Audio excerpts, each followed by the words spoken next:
Bom, o Renan ele é muito crítico, obviamente, a Lula. Eu até vi um vídeo seu, acho que foi em frente à casa da mãe do Lula, que você foi fazer esse vídeo. Muito crítico a Bolsonaro também, e isso, de certa forma, deixa ali parte da direita bolsonarista muito também arredia com vocês. Mas qual é a tua referência política, Renan? Minha referência política são os grandes homens da história humana que escreveram seus nomes através da coragem e da imaginação. Então, antes que alguém fale, pô, quais são os seus grandes nomes? Qual é o seu político? Eu vou voltar na história, eu vou voltar para Alexandre o Grande. Eu vou voltar para o Júlio César, né? Posso voltar para o Napoleão. Existem grandes homens, grandes pensadores e homens de ação que tinham uma coisa que está faltando para a gente aqui no Brasil, que é a capacidade de imaginar. Houve, talvez o último grande político nacional com capacidade de imaginação foi o Juscelino Kubitschek. Ele falou, tem uma imaginação de Brasil e vou modernizar o Brasil, tá? Nós aqui precisamos voltar a ter imaginação. A gente perdeu a capacidade de imaginar o que o Brasil pode ser. A gente só fica aqui enxugando gelo, resolvendo o problema, e a gente não olha para uma ideia de Brasil, né? Todas as grandes nações na história sempre imaginavam a sua ideia de país. A gente não. Então, assim, se eu falar para a pessoa, imagina um Brasil que não tenha favela, nenhuma favela. Imagina um Brasil em que não existe o crime organizado. Imagina um Brasil que você consiga andar na rua sem ter o seu celular roubado. Imagina um Brasil em que todas as estradas são boas, a logística é legal. Imagina um Brasil em que toda cidade média e pequena vai ter uma economia que tem serviço, agricultura e indústria. As pessoas não conseguem mais imaginar isso. Agora é muito fácil de imaginar, porque tudo que eu propus aqui, qualquer nação média no mundo conseguiu fazer. A gente está tão fragilizado que a gente não consegue imaginar um Brasil diferente. Então, eu quero ser a pessoa que vai colocar a imaginação à frente e vai ser muito firme em transformar a imaginação em ação. Por isso que essas minhas referências são referências desses homens clássicos. Como você disse, né? Vocês tanto participaram dos protestos para o impeachment da Dilma, esquerda, mas tem também essas referências contra o bolsonarismo. O Missão e você, enquanto uma das lideranças, você consegue se identificar entre algum espectro mais à direita, mais à esquerda, ao centro? Como que vocês se identificam nesse sentido? Nós somos um grupo de direita, nós somos um grupo, no sentido mais clássico do termo, mais à direita do que o Bolsonaro. Aliás, quando chamam o Bolsonaro de radical, eu sempre discordo. Porque eu queria ver o que foi feito de radical do ponto de vista ideológico por parte do Bolsonaro. Para mim, o Bolsonaro só é radicalmente burro e radicalmente corrupto. Ele não é um radical em termos ideológicos. Não vi nada radical nesses termos no governo dele. Ele só é burro e muito corrupto. A família dele também é muito corrupta. O petismo também. Os próprios petistas e os próprios movimentos de esquerda reclamam que o petismo, no fim do dia, anda com uma agenda liberal, que anda com os bancos, e eles estão certos na crítica deles, né? Não estão certos no objeto, mas estão certos em dizer que o PT mente. E Lula, pelo amor de Deus, né? Em termos de corrupção, o homem é uma máquina. Então, quando eu olho para isso aí, as pessoas falam, mas tem dois extremos. Não tem dois extremos. Temos duas figuras carismáticas que as pessoas se apaixonam por elas. E aí a gente acha que é um extremo. E esses dois, quando chegam ao poder, eles são completamente convencionais e não andam com nenhuma agenda que muda o Brasil. Por isso que o Brasil nos últimos 26 anos, 25 anos, e que a gente tem inclusive governos do PT e teve aquele pequeno período de governo Bolsonaro, o Brasil não mudou para melhor. Tem favela no Brasil? Aumentou a favela. Aumentou a violência no Brasil. Aumentou a criminalidade no Brasil. A nossa infraestrutura diminuiu. Ou seja, a gente não conseguiu tornar o Brasil um lugar objetivamente melhor. E aí, cara, aí é complicado. Vindo de um partido novo, uma candidatura que pela primeira vez vai acontecer hoje enquanto pré-candidato, você vê esse trabalho que vocês estão estruturando como uma candidatura real para tentar se tornar presidente ou, mais uma vez, vai ser um protesto do MBL agora junto à Missão? Não, assim, veja, quando a gente lançou o partido, falou, nós precisamos coletar aí 547 mil assinaturas válidas. Falaram, não vão conseguir, porque era uma empreitada gigantesca. Quando a gente começou as manifestações pelo fim do governo de Dilma Rousseff, também falaram, eles não vão conseguir. E a gente trabalhou e perseverou e conseguiu. Mesma coisa agora com a candidatura, né? Não, poxa, você está começando muito de baixo, pô, você apareceu com 1%, depois 2%, depois 3%. Sim, é assim que se faz. No fim do dia, para falar sobre viabilidade, eu preciso subir para terceiro nas pesquisas. Eu preciso ultrapassar o Zema, o Ratinho Júnior e o Caiado. Porque quem ficar em terceiro, agora nos próximos meses, será a figura que vai receber uma quantidade enorme de apoio, dado que o Flávio Bolsonaro, todo mundo sabe que perde pro Lula. Ele sim é uma candidatura de protesto, entre aspas, e de manutenção do eleitorado da família. Então ele perde. Então as pessoas que querem fazer um voto útil, que querem conhecer um projeto diferente, vão pro terceiro colocado. basta, para mim, para ser amplamente viável, ultrapassar esses governadores que já estão tecnicamente empatados comigo. Não é que eu estou muito atrás, eu vou ultrapassar eles daqui a pouco. Eu sou o que mais cresce em redes, eu sou o mais pesquisado no Google dentre todos esses governadores, eu sou o que já está rodando o Brasil, eu sou o único que tem propostas diferentes. Nas redes sociais eu sou muito mais comentado do que eles, então é uma questão de tempo. As pesquisas, elas mostram que o teu eleitorado hoje, quem te apoia hoje é o jovem. Sim. Isso fica muito claro nas pesquisas. Como agora você conseguir sair dessa faixa dos jovens e conseguir dialogar principalmente com o pessoal mais velho? Qual é o plano que você tem em mente?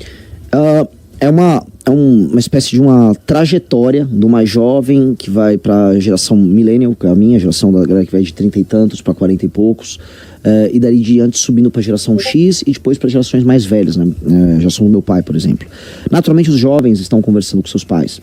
Todo mundo, se perguntar para qualquer estrategista político, se ele fosse escolher uma demografia para começar uma campanha, né? uma turma de uma idade para começar a campanha, ele falaria, o homem jovem. O homem jovem é o mais ativo, o homem jovem é o mais empolgado, é o que tem mais energia. Pois bem, quando a gente pega na pesquisa Atlas e olha, entre os jovens, eu já estou com 21,8%, entre 16 a 24 anos. O problema é que isso é entre todos os jovens. Quando a gente olha homens jovens, eu passo de 31%. Ou seja, entre homens jovens no Brasil, eu lidero as pesquisas para presidente da República. O que é bastante assustador, porque é uma pré-candidatura nossa que tem 2 meses de existência. Esses homens jovens, eles têm uma capacidade de divulgar suas ideias e de difundir o que eles pensam enorme. Quem começou com homens jovens? Bolsonaro, em 2015, 2016. Donald Trump, em 2014, 2015. Javier Milei. Então, tem um padrão. Em geral, o homem jovem, ele é o primeiro a adotar a novidade e divulgar. E aí ele vai convencendo seus pais e avós. Então, para te responder de maneira bem precisa, o crescimento da nossa pré-campanha vai depender da capacidade desses jovens contaminarem pais, avós e amigos. Isso já está acontecendo, tá? E aí a gente tem que só acelerar e o resultado final vai depender de quanto a gente contamina eles. A gente falou aqui de Lula, de Bolsonaro, mas em nível internacional, Milei te agrada? Gosto do trabalho que ele vem fazendo. Ele pegou uma nação quebrada e ele está transformando numa nação com grandes expectativas. Eu estive na Argentina recentemente, o clima das pessoas já é de otimismo. Mudou a energia deles, porque eles começaram a ver os primeiros resultados econômicos. Como que é para você, até antes da gente ir para o intervalo, porque no seu discurso você fala muito sobre romper com o sistema, trazer essas novidades, fazer alterações, e a gente sabe, por outro lado também, que existem muitos especialistas que falam, poxa, para você assumir uma presidência, você tem que entrar no jogo, você não é muitas vezes um motorista, é um maquinista, né? Você liga e desliga a máquina. Como que você vê isso? Porque depende de outros entes que não apenas o presidente. Como é que você enxerga isso, Renan? Infelizmente no Brasil, para quem está nos assistindo para entender de maneira clara, o presidente manda muito, muito pouco. Uhum. E manda pouco porque quando a gente fez a Constituição de 88, ela foi desenhada para ser parlamentarista, um regime que o poder ia vir do Congresso. Só que as pessoas falavam naquela época, não, eu quero votar para presidente. Você tinha o regime militar ali em que você não votava para presidente. Aí eles fizeram uma mistura. Não, olha só. O poder tá com o Congresso, mas vai ter um presidente. Aí o que acontece? O presidente não manda nada, você vota meio que à toa para presidente, e quem manda são as pessoas que você não sabe o nome, e em geral de estados muito mal administrados. Qual a nossa reclamação com o Congresso? Que até você colocou de maneira precisa, a gente ataca o sistema. O Congresso brasileiro, ele é administrado por pessoas oriundas, vamos dizer, de estados como Alagoas, como Maranhão, como Piauí. Estados que, se você olhar, são os piores estados no Brasil para se viver, com os piores índices de tudo. São lugares com qualidade de vida similar a países da África subsaariana. Então esses caras que são mal administrados não deviam administrar a gente. Poços de Caldas tem um IDH, tem uma qualidade de vida acima da média. Ela não poderia ser administrada, sei lá, pelo Hugo Mota, que é o presidente da Câmara dos Deputados lá da Paraíba. Ou por um cara que é o Alcolumbre, que é do Amapá. Esses caras só têm poder porque a divisão de poderes que eles criam através do sistema eleitoral nosso dá poder demais para os estados pequenos. E os estados pequenos no Brasil são mal administrados. Eu estou indo para uma campanha já avisando que eu vou mudar isso. Não dá. É como se você tivesse um time de futebol que ele foi rebaixado para a Série B, aí você pega os jogadores e o técnico fala, não, esses caras vão administrar a seleção brasileira. É o que o Brasil faz. Isso é maluco, isso é coisa de louco. E a gente fica aceitando essa coisa de louco. Eu vou mudar. Aí você vai falar, mas como? Eu sou a única pessoa que está fazendo uma campanha, rodando o Brasil, avisando, eu vou fazer isso. Eu fui pra Garanhuns, terra do Lula, inclusive, lá em Pernambuco, e eu falei na rádio, olha, se você vende seu voto, eu vou prender você por 10 anos. Quem vende o voto vai ser preso por 10 anos e quem compra voto, por descomprar voto, preso por 20 anos. Eu vou fundir cidades pequenas, eu vou botar interventores. E se o Estado tiver mal administrado, eu vou botar interventor também. Foram duas polêmicas em relação a isso. Foi primeiro o Acre, que você falou que deixaria de ser Estado, não foi? Sim. Seria um território autônomo. Sim. E teve Tocantins, foi? Tocantins fazer uma fusão com Goiás para ser uma unidade administrativa comum. Os dois teriam a mesma unidade administrativa. Então deixaríamos de ser uma federação? Não, seríamos uma federação. A questão toda é que nós teríamos unidades administrativas para além dos estados. Então você pode ter um território. A minha pergunta é, por que o Acre, que tem uma população de 850 mil pessoas, tem que ter 3 senadores? O mesmo número de São Paulo.